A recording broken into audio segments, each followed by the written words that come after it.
Your odds of surviving the end of the world are decided before you touch a single piece of gear. Not by how many knives you bought, not by how much canned chili you hoarded, by what your brain does in the first 30 seconds when it realizes, with that sharp electric jolt, oh, nobody is coming. In that moment, your heart rate spikes, your hands shake, and all your expensive kit suddenly feels like props from a low-budget movie. The people who live through that moment are almost never the ones with the fanciest toys. They're the ones who, whether they know the terminology or not, think like scientists under pressure. They triage, they prioritize in the order your biology demands, not in the order your panic suggests. They use physics as a cheat code instead of fighting it. So tonight, you're getting the survival hacks scientists swear by, but almost nobody bothers to actually explain. Not 10 little party tricks like start a fire with chips. 10 big, ugly, real concepts that quietly decide who becomes a headline, who becomes a statistic, and who walks out under their own power. And we start with the first thing almost everyone gets catastrophically wrong: what to do with that first surge of panic. Imagine this: power's out, cell network dead, sirens in the distance, then silence.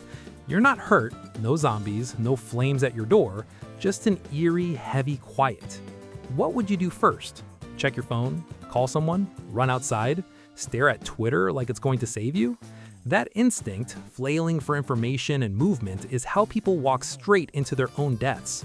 Survival psychologists and aviation safety experts have a nasty phrase for it: cognitive tunneling.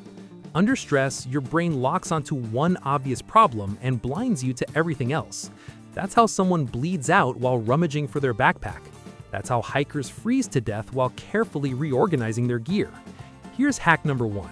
Override panic with a hierarchy. Your body doesn't care about your to-do list. It cares about oxygen, temperature, water, then energy, in that order. Roughly 4 minutes without oxygen or uncontrolled massive bleeding. About 4 hours in a brutal environment without proper protection. Around 4 days without water before your organs start a mutiny. 4 weeks or more without food before starvation finishes the job. Real-world conditions bend those numbers, but the order is stubborn. So the instant you know this is bad, you give your brain a job. Out loud if you have to. Air, blood, temperature, water. Everything else can wait. Can you breathe? Is your airway clear? Anyone nearby not breathing or gasping like a fish on a dock?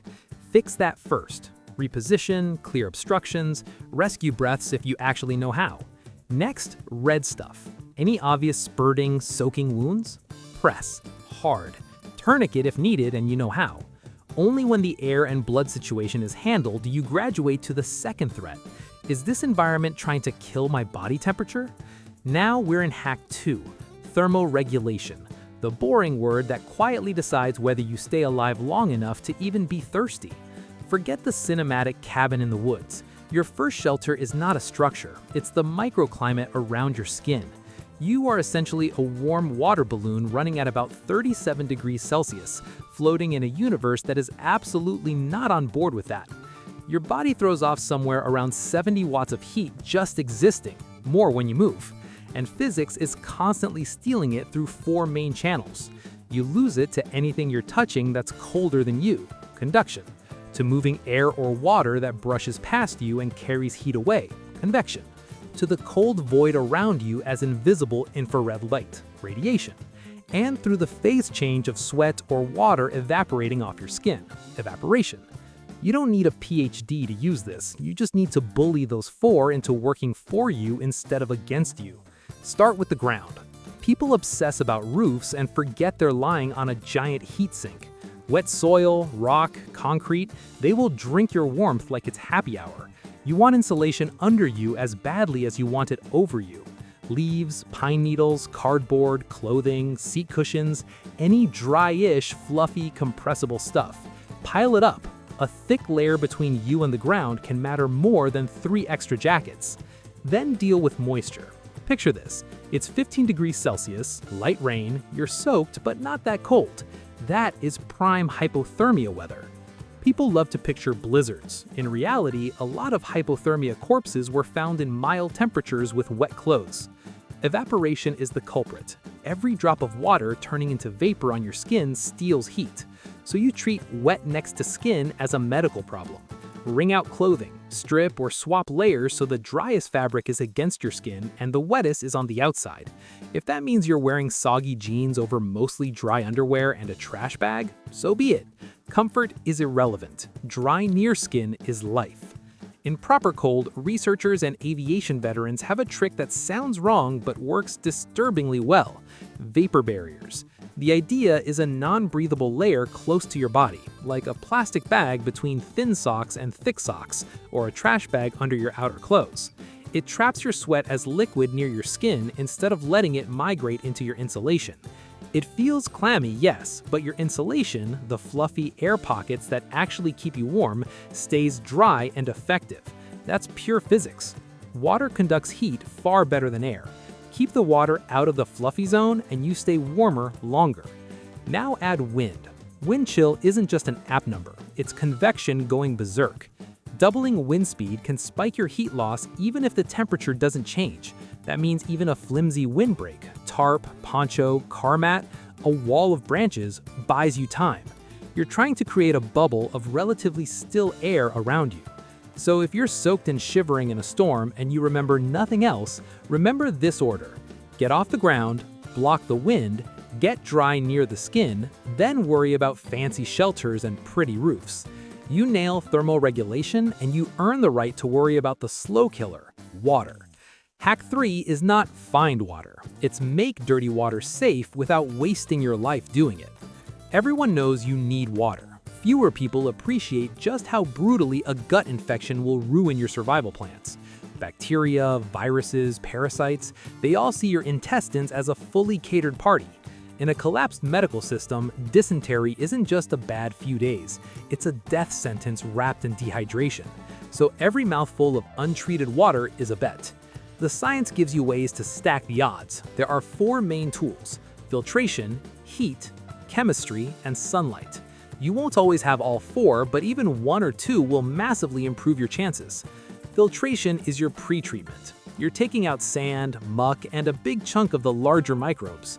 A crude filter, layer of cloth, then sand, then crushed charcoal from your fire, then gravel will turn brown slurry into at least something that looks like water. The charcoal helps grab onto chemicals and some nasties. The sand and gravel trap the bigger organisms and dirt. But here's the key: clearer doesn't mean safer, just easier to disinfect. Think of it like rinsing the chicken before you cook it, not eating it raw because it looks fine. Heat is the classic. Bring water to a rolling boil for at least a minute, longer if you're high up in the mountains where water boils at a lower temperature, and you wreck most pathogens through sheer protein destruction. You don't need to boil it half to steam. Once it's been bubbling hard for a bit, you've done the important work. Fuel is precious, so be smart. Always slap a lid on your pot to stop losing heat to the air. Pre-filter filthy water so you're not wasting fuel heating dirt. Boil smaller batches instead of trying to heat a cauldron like a medieval soup kitchen. Chemistry is the portable cheat. Unscented household bleach, sodium hypochlorite, is basically death in a bottle for microbes. A couple of drops per liter of clear water, stir, wait 30 minutes, and you just executed a microscopic massacre. If the water's cloudy, pre-filter and maybe double the dose. Iodine tablets work too, but come with thyroid and taste issues. Chlorine and iodine work because they oxidize cell walls and vital enzymes. They poke holes in things that really shouldn't have holes. Then there's sunlight. SODIS, solar disinfection. It sounds like something from a prepper forum, but it's been tested in real communities. You fill clear PET plastic bottles with relatively clear water, shake them to oxygenate, and lay them in full sun for 6 hours or more. UVA rays plus a bit of heat damage DNA and create reactive oxygen species that shred microbial cells. It is not perfect. It does not remove chemicals or heavy metals. But if you've got nothing else and strong sun, it pushes your odds way up for almost no effort. And while we're here, answer this. Ever seen people in movies chewing snow to stay hydrated? Want to copy that? Don't. Snow is water, sure, but phase change has a price. To turn ice at 0 degrees Celsius into body temperature liquid inside you, your body must donate heat. In a cold environment, eating snow is like paying for your drink with your core temperature. Melt it first, over a fire, on a dark rock in the sun, or at worst, in a bottle tucked under your clothing so your body warms the container instead of freezing your insides one mouthful at a time. Water keeps you alive quietly. Fire keeps you alive loudly. Hack 4 is about fire science that works in the real world, not in a perfectly dry TV forest with conveniently placed tinder. Every "I just couldn't get a fire going" story is really "I accidentally broke one leg of the fire tetrahedron." Fire needs 4 things: fuel, oxygen, heat, and a self-sustaining chemical chain reaction. Take any one away and poof, nothing. Provide all 4 intelligently and suddenly you have heat, light, cooked food, dried clothes, purified water, and the world's oldest morale booster. The woods are wet. It's been raining for days, and all your romantic notions about just sparking it up are about to die. What now? You get selective. Dead standing wood, branches that are off the ground and no longer alive, are your first pick. Snap them. If they break with a clean, sharp crack, they're dry enough.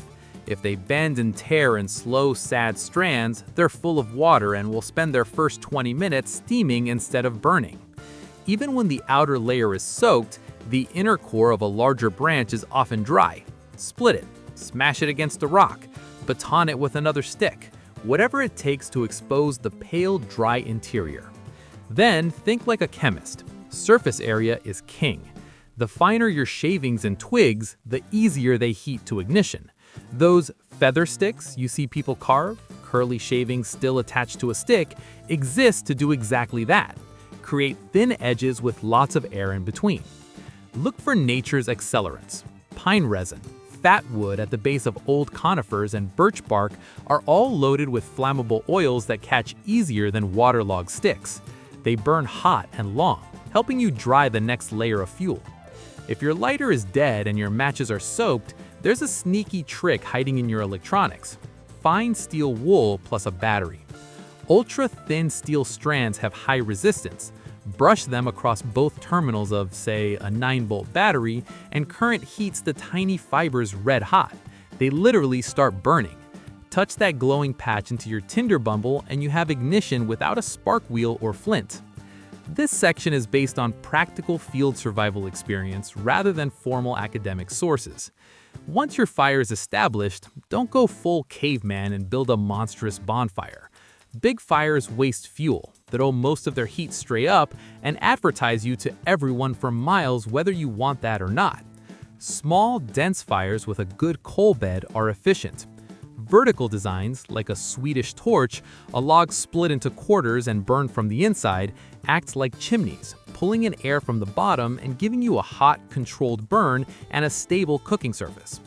And remember, fire isn't just warmth, it's a signal. Which brings us to hack 5, being found. Let's be honest, your best survival move in most disasters is not to turn into a wilderness legend. It's to become as easy to rescue as humanly possible. Search and rescue teams see the same tragic pattern over and over. People get lost, realize they're lost, then start walking fast and randomly. Humans are terrible at walking straight without reference points. Put a blindfolded person in a field and tell them to go straight, they'll wander in circles. Tiny differences in leg strength and stride length add up.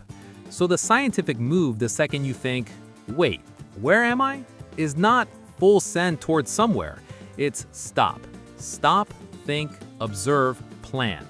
Force your brain out of that tunnel. Take 10 slow breaths. Ask, is anyone expecting me? Does anyone know my route? Am I injured? Is this spot safe from immediate threats like falling rocks, rising water, or creeping fire? If someone knows roughly where you are and you're not in imminent danger, staying put and making yourself visible often beats any heroic march.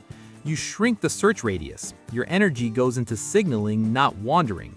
Making yourself visible is about exploiting how eyes and cameras work. We notice contrast, straight lines, and movement. You want to look like a glitch in the landscape. Lay out bright clothing or gear in non-natural geometric shapes, big X's, SOS, arrows on open ground. Brains and binoculars are tuned to notice straight lines in a world of trees and rocks. Don't scatter your bright things. Bundle them into one bold, wrong-looking patch. Sound, think in threes. 3 sharp whistle blasts, pause, repeat. Your voice will die long before a cheap plastic whistle does. Lower sounds travel further. High ones are easier to locate up close. Metal on metal clangs, rock on steel. These carry well through forest. Light? A tiny mirror, a phone screen, even a shiny bit of metal can hurl sunlight miles if you aim it. The geometry is schoolbook simple. Angle of incidence equals angle of reflection. Line up the sun, your mirror, and where you think rescuers might be, and sweep. A single flash in the wrong place has gotten people rescued from absurd distances. At night, pattern beats brightness. 3 sharp surges of light, by throwing green foliage on a fire to make it flare and smoke, or flashing a flashlight in a clear pattern, reads as deliberate even to a half-distracted pilot. Continuous light is easy to write off as campfire or random light. Patterns scream human trying to talk. But what if no one's coming, or at least not soon enough? That's where Hack 6 arrives. Movement that doesn't kill you faster. If water's running out, weather's turning lethal, or nobody on Earth actually knows approximately where you are, you may have to move. But now you're making a trade. Every step costs energy and adds risk. Twisted ankles, falls, getting more lost. You can't trust your inner compass. Science has already laughed at that. So you lean on what navigators call handrails and backstops.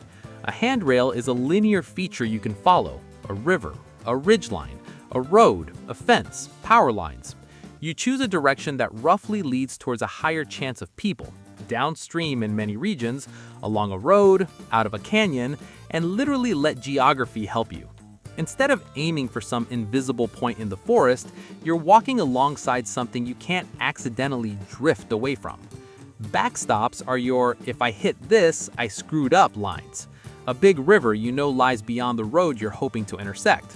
A highway you saw from a distance, a mountain ridge behind you. They give you feedback. If you pass your backstop, you know you overshot and need to rethink, instead of walking deeper into nowhere. Even without maps, you can invent soft backstops. If I don't find running water by midday, I circle back. Natural direction tricks, the sun's path, star positions, are tools, but treat them as rough guides, not precise instruments. In the northern hemisphere, the sun arcs through the southern sky. In the southern hemisphere, it arcs north. Watch where it rises and sets to bias your travel. At night, Polaris roughly marks north if you can find the Big Dipper and follow its pointer stars. In the south, the Southern Cross and some mental geometry get you close. Close is enough. Your real victory is walking in roughly the same direction over time instead of slowly spiraling. And always respect fatigue.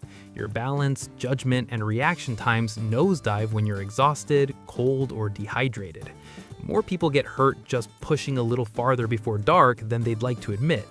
Daylight is when you move. Early evening is when you stop, build shelter, prep fire and water, and give your future self a fighting chance. Of course, all of this assumes you're not already leaking, which brings us to Hack 7. Catastrophic bleeding and crude medicine. The brutal math is this. If a major artery is open, you can die in under 5 minutes. You will not meditate your way out of that. Emergency medicine and battlefield data say the same thing. Massive bleeding from limbs and junctions is one of the biggest killers, and one of the most fixable in the field. Your first response to heavy bleeding is not "where's my fancy trauma kit?" It's pressure. Direct, ugly, unrelenting pressure. Hand, cloth, knee, elbow, whatever you can apply hard and fast over the wound. Don't keep peeling the dressing back every 5 seconds to check. Press and commit. If it's a limb and the blood is still pumping despite your best pressure, tourniquets stop being scary stories and start being survival tools. Studies from war zones have demolished the old myth that tourniquets automatically mean amputation. Properly applied, they save both lives and, surprisingly often, limbs. High and tight, closer to the torso than the wound. Make it wide, cloth, belt, strap, at least a couple of inches if you can, not a thin shoelace that just cuts into flesh. Add a stick or tool as a windlass. Twist until the bleeding actually stops and secure it. Yes, it will hurt. No, you don't loosen it every few minutes because you feel bad. You're trading temporary pain and maybe nerve damage for not dying in a puddle. Good trade. For smaller but still scary bleeds, pack the wound with the cleanest cloth or gauze you have and apply firm pressure. Once the red fountain turns into a slow seep, you're winning.